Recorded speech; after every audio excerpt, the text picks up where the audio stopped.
Picture this. It's December 1st, 1948. The afternoon sun slowly sinks over the coast of Adelaide, Australia, bathing Somerton Beach in a golden hue that is deceptive to the eye. It is the height of the Australian summer. The air is thick, heavy with salt and that dry heat that invites people to seek relief at the shoreline. Amidst the murmur of beachgoers, attention is drawn to a lone figure resting against the seawall. At first glance, he looks like an exhausted man, someone who has simply decided to take a break after a day that dragged on too long. His posture is strangely placid, legs stretched out, feet delicately crossed, his head barely tilted forward, as if he had surrendered to a restful sleep after an exhausting walk. But, as passers-by draw closer, the reality turns macabre. There is no movement. There is not a single sign of breathing. Time itself seems to have stopped around him. When the Adelaide police arrive and begin their preliminary examination, the atmosphere transforms. That simple curiosity turns into an unease that, 70 years later, we still haven't been able to shake off. The man was impeccably dressed, a brown wool suit with an unmistakable tailored cut, a starched white shirt, a tie that, despite the heat and the passage of time, remained perfectly in place. He was meticulously shaven, possessing the look of a businessman, someone accustomed to environments where appearance is an asset. Yet, there was something viscerally disturbing that investigators could not explain. As they checked his garments one by one, they discovered that every single identification tag had been removed.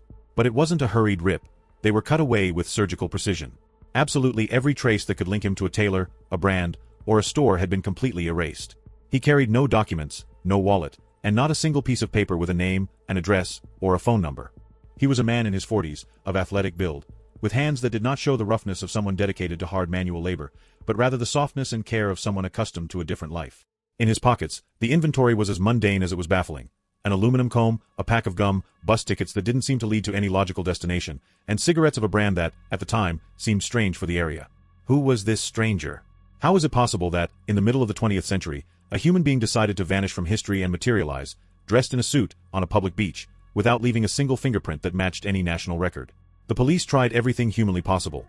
Dental records, fingerprint comparisons, announcements in every major newspaper on the continent. The silence was absolute. It was as if, overnight, a ghost had decided to appear on the sand to remind us that, sometimes, identity is the easiest thing to lose. However, this is not just the story of a nameless corpse on the seashore. It is the threshold to a rabbit hole that will lead us through dark alleys of espionage, codes that defied experts, poetry books, and finally to a truth much sadder and much more human than any of us could have imagined. I'm John Crimes, and this is the case of the Somerton Man. Join me, because today, finally, we are going to fit every piece of this puzzle together.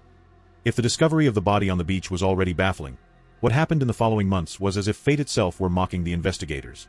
The Adelaide police found themselves trapped in a dead-end labyrinth, a structure of uncertainty where each clue, instead of clarifying, clouded the panorama further. There was no trace of his origin.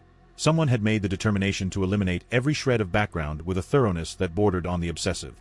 However, on January 14, 1949, a coincidence opened a new door. In the luggage lockers at the Adelaide train station, agents located a brown suitcase deposited the day before the body was found. Upon opening it, the confusion grew exponentially. Inside were high-quality clothes, a table knife converted into a sharp tool, tailor's scissors, and, most intriguingly, a stencil brush with the name Keane, or Keane, written on it. Who was Keane? The search led to absolutely no one. It didn't look like the luggage of an ordinary man, but rather that of someone on a mission, someone who knew how to alter their environment. But it was months later when what still gives any investigator chills today occurred, the discovery of the Rubaiyat. After an exhaustive examination of the deceased's clothing, a small secret pocket was discovered, sewn into the inner lining of his trousers. Inside, a rolled-up piece of paper with the inscription, Tamam Shud. In Persian, it is a poetic phrase meaning, it is finished, or it is ended. The trail led to a copy of the Rubaiyat of Omar Khayyam, a classic poetry book that a man had found by chance in the back seat of his car, which was parked near where the body appeared. When the police examined that book, the case jumped from local noir to an international, high-level mystery.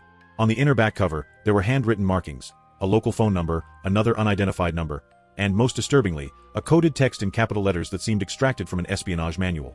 For decades, the best cryptographers, mathematicians, and intelligence specialists tried to decipher that message. Were they meeting point coordinates?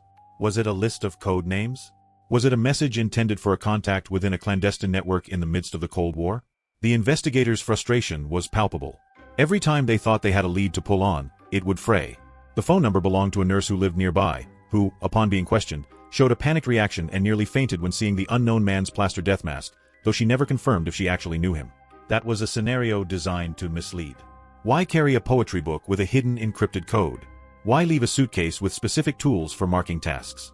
The police were convinced that they were not dealing with a simple tramp who had fallen asleep in the sand, but with a piece of a much larger puzzle, a puzzle that, in the international paranoia of the late 40s, pointed directly to the shadow of the secret services. The Somerton Man was not just a nameless corpse. He had become an enigma that defied logic. While public opinion speculated with increasingly wild theories, the authorities, unable to connect these loose ends, began to admit that mystery might be, quite simply, unsolvable. To truly understand why this case became a global obsession, we cannot look only at the facts. We must look at the world stage. It's 1948. The Second World War had barely ended, but peace was an illusion. The Iron Curtain had fallen, the Cold War was in its dawn, and espionage had become the constant currency of exchange between the powers. Adelaide, and Australia in general, were no strangers to this international chess game. Distrust was in the air at every turn. In this context, finding a dead man, impeccably dressed, with strange tools and an encrypted message in his pocket, set off all the alarms. The Australian police at the time weren't just investigating a homicide or a lost man, they felt they were stepping onto much more dangerous ground, the terrain of intelligence services. Was he a Soviet spy? A counterintelligence agent liquidated by his own people? International newspapers fueled these theories. It was said that code on the back cover of the Rubaiyat was a cipher so complex that not even the best Australian government cryptographers could break it. That technical inability, far from closing the case, fed it. If they couldn't decipher it, it must be something important, right? The fundamental problem is that the 1948 police were operating blind. There were no shared databases. There was no internet. If someone came from another country, it was virtually impossible to trace their past unless they committed another crime or someone snitched on them. The police did what they could. They published the plaster death mask, a truly disturbing image by the way. They shared his fingerprints around the world, they interrogated sailors, local spies, anyone who might have seen something. But it was like trying to catch the wind with their bare hands. As the years went by and identification remained elusive, the mystery transformed into myth. The Somerton Man ceased to be a corpse and became a symbol. Parallel stories were created. Secret lovers, clandestine societies, political betrayals. The institutional powerlessness was total. For decades, this file served as a living reminder that, despite all forensic advancements, there were still corners of reality that the police simply could not reach. What makes this block so fascinating is not just the espionage, but the failure. The failure of a system that, faced with the lack of a clear identity, decided to wrap the deceased in a halo of international intrigue to justify its own impotence. We love to think that evil or mystery comes from grand conspiracies because it makes us feel that the world is an exciting, albeit dangerous, place. But, while the world obsessed over the possibility of a secret agent dead in the sand, reality was much quieter, much lonelier, and perhaps infinitely sadder. Because, at the end of the day, we were looking for an international spy where, in reality, there was only a man who had made the deliberate decision to erase his own trail from existence. For 74 years, the Somerton Man was the favorite ghost of mystery enthusiasts. We wanted him to be a spy, we wanted him to be a secret lover, we wanted him to be the protagonist of a Cold War thriller. But history, however stubborn, sometimes needs a push to come to light, and that push didn't come from military intelligence, but from the patience of modern genetics. The turning point arrived thanks to the tireless work of Professor Derek Abbott and genetic genealogy expert Colleen Fitzpatrick. Their methodology wasn't that of movie detectives, but that of 21st century scientists. They used DNA samples preserved from the deceased's hair that had been kept in police files for decades. By comparing this profile against public genealogy databases, they began to weave, thread by thread, the family tree of a man who, until that moment, did not exist in any records. The result, published in 2022, was a bucket of cold water for those seeking international conspiracies.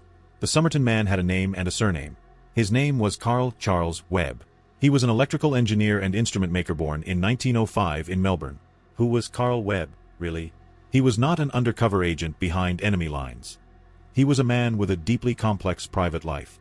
He had a family, a wife from whom he had separated, and a history of personal and professional problems that had left him in a situation of extreme isolation. Subsequent investigations into his identification suggest that, quite simply, Webb decided his former life no longer belonged to him. He cut his ties with the world, ceased to be who he was, and became a shadow, traveling a path that, tragically, ended on that Adelaide Beach one December afternoon. Here is where we must pause. Why is this reality more powerful than any spy myth? Because it forces us to face our own fragility. We spent decades projecting our fantasies onto a corpse, turning him into a hero or villain of a geopolitical plot, when the truth was much cruder. He was a human being who felt so alone, so disconnected from his reality, that the act of erasing his identity was the only way out he could find. It's a lesson in humility for investigative journalism. Sometimes, the greatest conspiracy is not a code encrypted on the back cover of a poetry book, but the weight of silence in a person's life. The tags on his clothing were not removed to hide state secrets. They were removed so that no one could return him to a life from which he had already said goodbye. Science gave us a name, Yes. It gave us an origin and a history. But, ironically, upon revealing who he was, Carl Webb left us with an even greater mystery. What must break inside a person to the point that they decide to die nameless, surrounded by strangers, on the shore of a sea on the other side of the country? The resolution of the case didn't bring us peace. It brought us the confirmation that loneliness, when lived to the limit, can be as lethal as any poison. In the end, the case of Carl Webb, the man we knew for decades as the Somerton Man, leaves us with an uncomfortable lesson. We spent years looking for shadows, spies, and conspiracies on a back cover full of codes, when in reality what we had in front of us was a story of pure human despair. The scientific resolution of the case, while placing a name on the gravestone, has not healed all the wounds. The story remains full of gaps, contradictions, and those silences that science, however advanced, cannot completely fill. Perhaps that is the reason why this mystery remains alive. Because, even though we know who he was, we still don't know what really happened that night on the beach. Was it an act of despair? Was it a sought-after end in the middle of a life that had become unbearable? His identity may have been recovered, but the true story behind that man who decided to leave everything behind remains an enigma. Now I want to know your opinion. What do you think happened to Carl Webb? Do you think it was simply the weight of a broken life, or do you think there are still pieces of this puzzle that haven't come to light? Leave your theory here in the comments. I'm very interested to read what you think about this radical shift between the spy myth and the stark reality of the lonely man. If you are passionate about mysterious stories and cases that challenge what we think we know about reality, this channel is your place. So subscribe and turn on all notifications so you don't miss any of the cases we analyze every week. Don't forget to like it, because this simple gesture helps the John Crimes community continue to grow and allows us to dedicate more resources to investigating stories like this. Thank you very much for joining me in this analysis, for not forgetting, and for helping us give a voice to those whom history preferred to silence for too long. I'm John Crimes, and I'll see you in the next video.